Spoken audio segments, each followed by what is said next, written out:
ഞാൻ doctor Aqib K Shaikh, senior consultant surgical oncologist, SUT hospital Pattom. ഇന്ന് നമ്മളിവിടെ സംസാരിക്കാൻ ഉദ്ദേശിക്കുന്നത് തൈറോയ്ഡ് ഗ്രന്ഥിയും അതിനെ ബാധിക്കുന്ന അസുഖങ്ങളും അതിൻ്റെ ചികിത്സയുമാണ്. തൈറോയ്ഡ് ഗ്രന്ഥി എന്നത് കഴുത്തിൻ്റെ മധ്യഭാഗത്ത് താഴ്ഭാഗത്തായിട്ട് സ്ഥിതി ചെയ്യുന്ന ഒരു ഗ്രന്ഥിയാണ്. ഇതിൽ നിന്ന് തൈറോക്സിൻ എന്നൊരു ഹോർമോൺ ഉൽപ്പാദിപ്പിക്കപ്പെടുന്നു. ഈ ഹോർമോൺ ശരീരത്തിലെ പ്രധാനപ്പെട്ട മിക്ക അവയവങ്ങളുടെയും സാധാരണ പ്രവർത്തനത്തിന് വളരെ അത്യന്താപേക്ഷിതമാണ്. തൈറോയ്ഡ് ഗ്രന്ഥി നമ്മുടെ കഴുത്തിൻ്റെ മധ്യഭാഗത്തും താഴ്ഭാഗത്തുമായിട്ട് സ്ഥിതി ചെയ്യുന്ന ഒരവയവമാണ്. അതിൽ നിന്ന് തൈറോക്സിൻ എന്നൊരു ഹോർമോൺ ഉൽപ്പാദിപ്പിക്കപ്പെടുന്നു. ഈ ഹോർമോൺ നമ്മുടെ ശരീരത്തിലെ പ്രധാനപ്പെട്ട മിക്ക അവയവങ്ങളുടെയും സാധാരണ ഗതിയിലുള്ള പ്രവർത്തനത്തിന് വളരെ അത്യന്താപേക്ഷിതമാണ്. പല വിധത്തിലുള്ള അസുഖങ്ങൾ തൈറോയ്ഡ് ഗ്രന്ഥിയെ ബാധിക്കാം. ഇതിനെ രണ്ടായി തരംതിരിക്കാം. ഒന്ന്, തൈറോയ്ഡിൻ്റെ പ്രവർത്തനത്തിൽ വരുന്ന അപാകതകൾ. രണ്ട്, തൈറോയ്ഡിൽ ഉണ്ടാകുന്ന മുഴകൾ. തൈറോയ്ഡിൻ്റെ പ്രവർത്തനത്തിൽ നിന്നുണ്ടാകുന്ന അപാകതകൾ രണ്ടാണ്. ഒന്ന്, അമിതമായ പ്രവർത്തനം, അതല്ലെങ്കിൽ ഹൈപ്പർ തൈറോയിഡിസം എന്ന് പറയും. രണ്ടാമത്തത് അപര്യാപ്തമായ പ്രവർത്തനം, അത് ഹൈപ്പോ തൈറോയിഡിസം എന്ന് പറയുന്നു. ഹൈപ്പർ തൈറോയിഡിസത്തിൻ്റെ ലക്ഷണങ്ങൾ വെയിറ്റ് കുറയുക, അമിതമായ ഭക്ഷണം കഴിക്കുക, വിറയൽ, നെഞ്ചിടിപ്പ് മുതലായവയാണ്.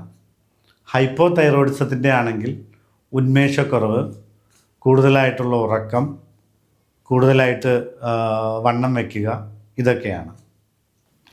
ഇനി തൈറോയ്ഡിനെ ബാധിക്കുന്ന മുഴകളുടെ കാര്യത്തിലോട്ട് വന്നാൽ അത് രണ്ട് തരത്തിലാകാം. ഒന്ന്, കുഴപ്പമില്ലാത്ത ബിനൈൻ നോഡ്യൂൾസ് ആകാം. രണ്ടാമത്തത് ക്യാൻസറസ് ആയിട്ടുള്ള നോഡ്യൂൾസും ആകാം. തൈറോയ്ഡിൻ്റെ അസുഖ നിർണയത്തിന് പ്രധാനമായി ഉപയോഗിക്കുന്ന 3 ടെസ്റ്റുകളാണ്. ഒന്ന്, അൾട്രാസൗണ്ട് സ്കാൻ കഴുത്തിൻ്റെ.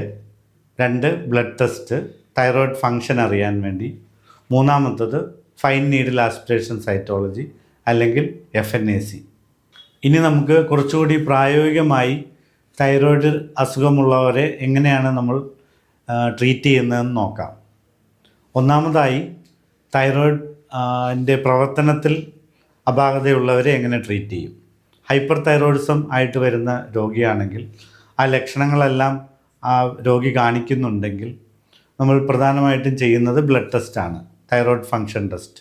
കൂടെ ഒരു അൾട്രാസൗണ്ട് നെക്കും ചെയ്യും. അതിനുശേഷം ഹൈപ്പർ തൈറോയിഡിസം പേഷ്യൻസിനെ ട്രീറ്റ് ചെയ്യാൻ നമുക്ക് 3 മാർഗ്ഗങ്ങളാണുള്ളത്. ഒന്ന്, ആൻറ്റി തൈറോയ്ഡ് ഡ്രഗ്സ്.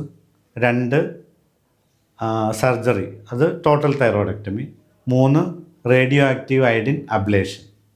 എന്നിരുന്നാലും ഇതിൽ ഏറ്റവും അഭികാമ്യം പേഷ്യൻറ്റിന് ആൻറ്റി തൈറോയ്ഡ് ഡ്രഗ്സ് കൊടുത്ത് നോർമൽ ലെവലിലാക്കിയതിന് ശേഷം സർജറി ചെയ്ത് തൈറോയ്ഡ് റിമൂവ് ചെയ്യുന്നതാണ് ഹൈപ്പർ തൈറോയിഡിസത്തിന് ഏറ്റവും നല്ലത്.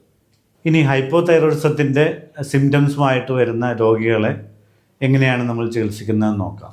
ബ്ലഡ് ടെസ്റ്റ് ചെയ്യുമ്പോൾ അതിൽ തൈറോയ്ഡ് ഹോർമോൺസിൻ്റെ ലെവൽ കുറവായിരിക്കും.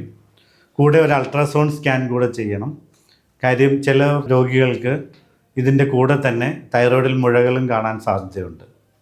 മുഴകളില്ലാതെ ഹൈപ്പോ തൈറോയിഡിസം മാത്രമുള്ളവർക്ക് തൈറോക്സിൻ സപ്ലിമെൻറ്റേഷൻ ചെയ്താൽ മാത്രം മതിയാകും. മുഴയുണ്ടെങ്കിൽ അതിന് FNAC ടെസ്റ്റ് ചെയ്ത് അത് എന്തെങ്കിലും അബ്നോർമാലിറ്റി ഉണ്ടെങ്കിൽ ചിലപ്പോൾ സർജറി വേണ്ടി വന്നേക്കാം. ഇനി തൈറോയ്ഡിൽ മുഴകളായിട്ട് വരുന്നവരെ എങ്ങനെയാണ് ചികിത്സിക്കുന്നതെന്ന് നോക്കാം. നേരത്തെ പറഞ്ഞതുപോലെ മുഴകൾ 2 തരമാകാം. ഒന്ന്, കുഴപ്പമില്ലാത്ത ബിനൈൻ കൊളോയിഡ് നോഡ്യൂൾസ് ആകാം. രണ്ടാമത്തേത് തൈറോയ്ഡ് ക്യാൻസർ ആകാം. തൈറോയ്ഡ് ക്യാൻസർ ആണെങ്കിൽ നമ്മൾ FNAC ചെയ്യുമ്പോൾ അത് കൃത്യമായിട്ട് അറിയാൻ പറ്റും. അതിൻ്റെ ട്രീറ്റ്മെൻറ്റ് ടോട്ടൽ തൈറോയ്ഡക്ടമി എന്ന സർജറിയാണ്. ഈ തൈറോയ്ഡ് മുഴകളുടെ കൂടെ കഴുത്തിൽ കഴകൾ കൂടി വീങ്ങിയിട്ടുണ്ടെങ്കിൽ നെക്ക് ഡിസെക്ഷൻ എന്നൊരു സർജറി കൂടി ഇതിൻ്റെ കൂടെ വേണ്ടി വരും. ക്യാൻസർ ഇല്ലാത്ത തൈറോയ്ഡ് മുഴകൾ സർജറിയുടെ ആവശ്യമുണ്ടോ എന്നുള്ളതാണ് ഒരു പ്രധാനപ്പെട്ട ഒരു ചോദ്യം. ഇങ്ങനെയുള്ള പേഷ്യൻസിന് തൈറോയ്ഡിൻ്റെ ഈ മുഴ കഴുത്തിലെ അവയവങ്ങളിൽ പ്രസ് ചെയ്തിട്ട് ഉണ്ടാകുന്ന സിംറ്റം ചിലപ്പോൾ ഉണ്ടായേക്കാം. ഉദാഹരണത്തിന് ഭക്ഷണം ഇറങ്ങി പോകാൻ തടസ്സം, ശ്വാസം മുട്ടൽ, ശബ്ദത്തിൽ വ്യതിയാനം വരിക, ഇതൊക്കെ പ്രഷർ സിംറ്റംസ് ആണ്. അത് മുഴയുടെ ഒരു പ്രഷർ എഫക്റ്റ് കൊണ്ടുണ്ടാകുന്നതാണ്. ഇങ്ങനെയുള്ളവർക്ക് ക്യാൻസർ ഇല്ലെങ്കിലും നമ്മൾ ടോട്ടൽ തൈറോയ്ഡക്ടമി ചെയ്യണം. വിശദമായ പരിശോധനകളും അതിനെ അടിസ്ഥാനമാക്കി കൂടുതൽ ചികിത്സകളും വേണ്ടി വന്നേക്കാം. അത് ഒരു വിദഗ്ധ ഡോക്ടറുടെ അഭിപ്രായം അനുസരിച്ച് ചെയ്യുക.